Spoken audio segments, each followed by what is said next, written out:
एक गलती आपकी इन्वेस्टमेंट को बर्बाद कर सकती है। कभी बहकावे में आके या अपने लालच को कंट्रोल में ना रखने की वजह से बहुत से लोग लॉस बुक करते हैं, अपने हजारों लाखों की इन्वेस्टमेंट गंवा देते हैं। और वो इन्वेस्टमेंट है पेनी स्टॉक्स। पेनी स्टॉक्स यानी वो स्टॉक्स जो मार्केट में बहुत कम दाम में मिलते हैं, यानी 2, 5, 10 रुपए के स्टॉक्स। मैंने YouTube पे नोटिस किया कि काफी चैनल्स हैं जो लोगों को पेनी स्टॉक रिकमेंड करते हैं। कुछ चैनल्स तो सिर्फ ऐसे ही लोगों को फेक इन्फॉर्मेशन देते रहते हैं, यानी ये है फलाना मल्टीबैगर स्टॉक जो फ्यूचर में 300 गुना रिटर्न देगी। आई एम श्योर आपने ऐसे वीडियोस जरूर देखे हैं। तो आज के इस वीडियो में हम बात करेंगे कि क्या पेनी स्टॉक में इन्वेस्ट करना सही है या नहीं।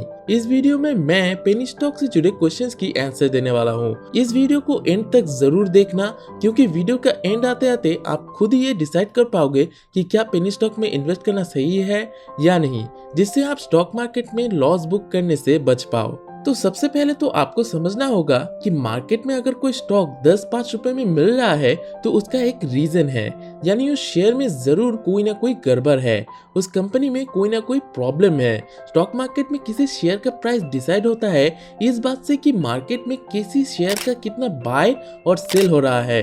मार्केट में सारे म्यूचुअल फंड मैनेजर्स और कई बड़े बड़े इन्वेस्टर्स उनकी जिंदगी निकाल देते हैं एक अच्छा मल्टीबैगर स्टॉक ढूंढने के लिए। अब ये तो ऑब्वियस है कि म्यूचुअल फंड मैनेजर्स और बड़े बड़े एक्सपर्ट इन्वेस्टर्स हमसे ज्यादा ही जानते होंगे। तो अगर पेनी स्टॉक से पैसा 10-20 गुना करना इतना ही आसान होता तो क्यों ये एक्सपर्ट्स उनका पैसा पेनी स्टॉक में इन्वेस्ट नहीं करते? क्यों म्यूचुअल फंड्स अपने पोर्टफोलियो में एस्टैब्लिश और बड़ी कंपनीज के स्टॉक्स को ही रखती है? क्योंकि उन्हें पता है कि अगर किसी कंपनी के शेयर्स का प्राइस 1-2 रुपए है तो उसके पीछे जरूर कोई ना कोई कारण है, जैसे कि कंपनी का बैंकरप्ट होना, और भी बहुत सारे कारण हो सकते हैं। और YouTube पे पेनी स्टॉक पर टिप्स देने वाले लोग अगर इतना ही जानते हैं तो उन्हें YouTube से आने वाले रेवेन्यू की क्या जरूरत है? उन्हें तो उनका मल्टीबैगर स्टॉक ही हजारों करोड़ रुपए कमा के दे देगा।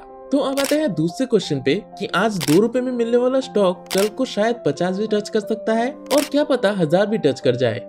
अगर आप पेनी स्टॉक को लेकर ऐसा सोचते हो तो आपको अभी ये बात समझनी होगी कि ऐसा होना इम्पॉसिबल है, क्योंकि मार्केट छोटी बड़ी या नई पुरानी कंपनीज को देख के कंपनीज के शेयर का प्राइस डिसाइड नहीं करती।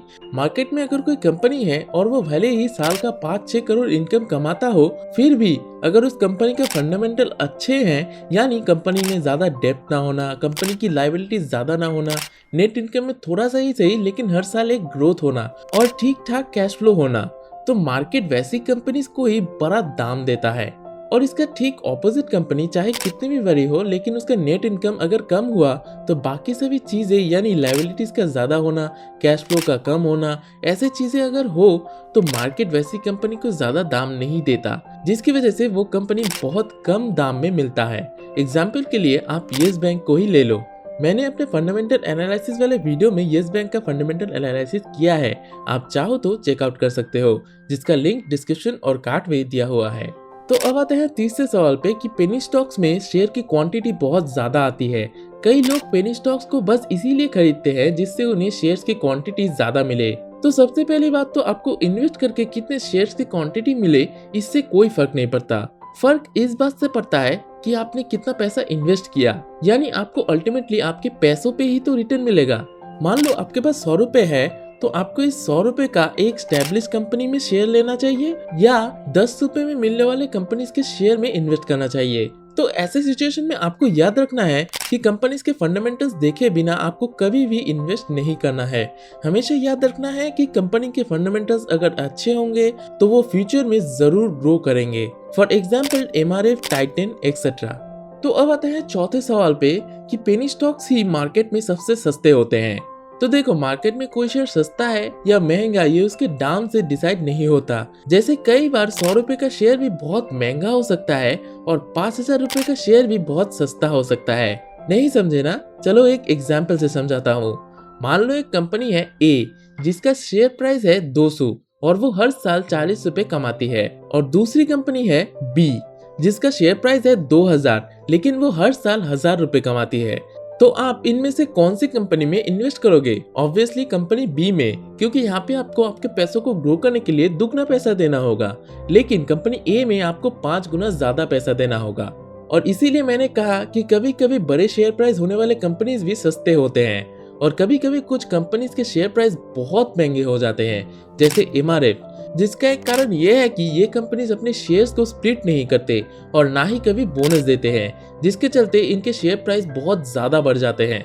इन्फोसिस जैसे कंपनीज कई बार अपने शेयर्स को स्प्लिट कर चुका है और बोनस भी देता आया है, जिसकी वजह से उसका शेयर प्राइस कम है। लेकिन अगर इन्फोसिस अपने शेयर्स को स्प्लिट नहीं करता और बोनस नहीं देता तो उसका शेयर बहुत बड़ी मात्रा में बढ़ जाता। तो क्या बोनस और स्प्लिट से इन्वेस्टर्स को कोई फायदा होता है? तो देखो, स्प्लिट और बोनस में इन्वेस्टर्स का कोई फायदा नहीं होता। ये बस ऐसा होता है कि आपके पास 2000 का नोट है और इसे हजार के 2 नोट में बांट दिया जाता है, यानी इन्वेस्टर्स का कोई फायदा नहीं है स्प्लिट और बोनस में। हमेशा याद रखना, कंपनी 40 रुपए में मिले या 100 रुपए में, आपको बस उस कंपनी के फंडामेंटल अच्छे हैं कि नहीं ये देखना है, और इसी के साथ कंपनी के बिजनेस को भी समझना बहुत जरूरी है, जिससे आप एक सही डिसीजन ले पाओ। तो आशा करता हूँ कि पेनी स्टॉक को लेकर आपकी सारी कंफ्यूजन दूर हो चुकी होगी। तो अगर आपको इस टॉपिक से रिलेटेड कोई डाउट है तो आप हमें कमेंट में बता सकते हैं। डीमैट अकाउंट बनाने के लिए मैंने डिस्क्रिप्शन में लिंक दे रखा है, आप चाहो तो चेकआउट कर सकते हो। तो आज के इस वीडियो के लिए बस इतना ही। मैं लौटूंगा फिर से किसी और इन्फॉर्मेटिव वीडियो के साथ। तब तक के लिए आप हमारे इस वीडियो को लाइक और इस चैनल को सब्सक्राइब कर दीजिए।